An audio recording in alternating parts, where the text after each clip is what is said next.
Hi, this is May 21. I want to tell you a story about a pen in order for you and me to avoid a misperception. Shall we begin? Okay. So first of all, just tell me what is this? This is a pen, right? So what will happen if I give this pen to a dog? What can it do? It can chew it, right? Why? Because I think this is a chew toy. So this thing is pen for men to write, but this is also a chew toy for a dog to chew. So who is right? The answer is both are right? So the first lessons of the story of the pen is we have to respect the point of view of others, right? Okay, so we're gonna move to the next lessons, which is so this time I will put this thing in an empty room, which then there's no man or dog. So what we call this by then at that time. So this is called nothing, right? Why? Because the entities before like a man and a dog are not nearby. So the ancient intelligence say that this is the emptiness. The emptiness doesn't mean that this thing will disappear, but it is to say that it has a limited potentiality in a way that it can receive countless point of views from the observers. So we're gonna see this by following example. So remember this thing I put in an empty room, right? So what will happen if the next day, by now it shows emptiness. So what will happen is tomorrow I open the door and invite the man to come back, and he will see it and see this thing and use it to write, right? Because to him this is a pen. But if I don't invite him, I invite the dog to come back, and the dog will see it and chew it, because this thing is a chew toy. But if I invite both of them, the man and the dog, to come back, so all of them, although these two point of view will appear at the same time, right?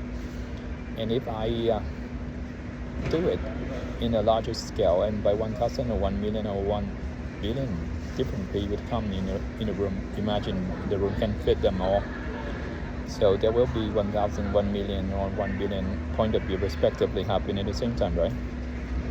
Therefore, we can say that everything is emptiness in the way that it can have a limited potentiality in the way that it can receive countless point of view from the observers. So gonna move to the third lessons. But before doing this, I used to have two questions, and by answering to those two questions, I have as well the lesson number 3. Okay, so the first question is that we say that this thing has can receive countless point of view, right? But before receiving it, those countless point of view was whole. It was whole in which thing? What can hold these countless point of view? This is the first question. So imagine I was explained by this example, and I find this persuaded. In my hand, I hold it, and I call this is a pen. The fact that this is a pen, it's come from my mind, or it's come from itself. The fact is, it depends. It come from my mind. Why? Because it's come from itself. The dog will see it and write. It uses to write in order to choose, right?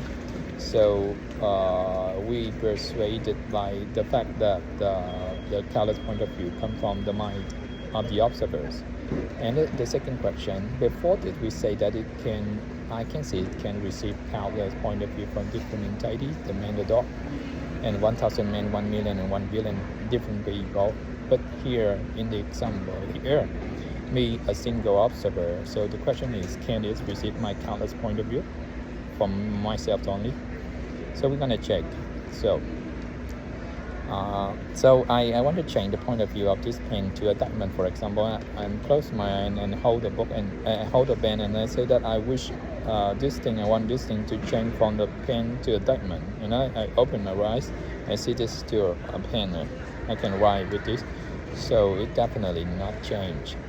I wonder myself, is there something wrong? But the ancient intelligence say that there's nothing wrong. You do all the things good enough so far, but you lack of one important thing, which is seat in your mind.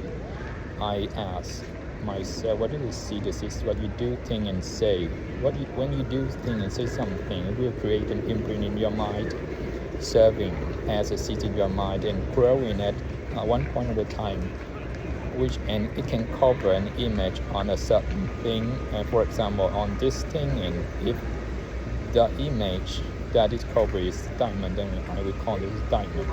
Then I can succeed to change the point of view from a pen to a diamond. Right now I cannot, because I have no seed in my mind. Okay, so this is the third lesson. We can say that everything comes from the mind. Our mind aspect more and more concretely come from what we do, say, and think. And the fourth lesson, which is the last one in this life, if we want to have something, we have to start the seeding. Okay, so this is the end of the story of the pen.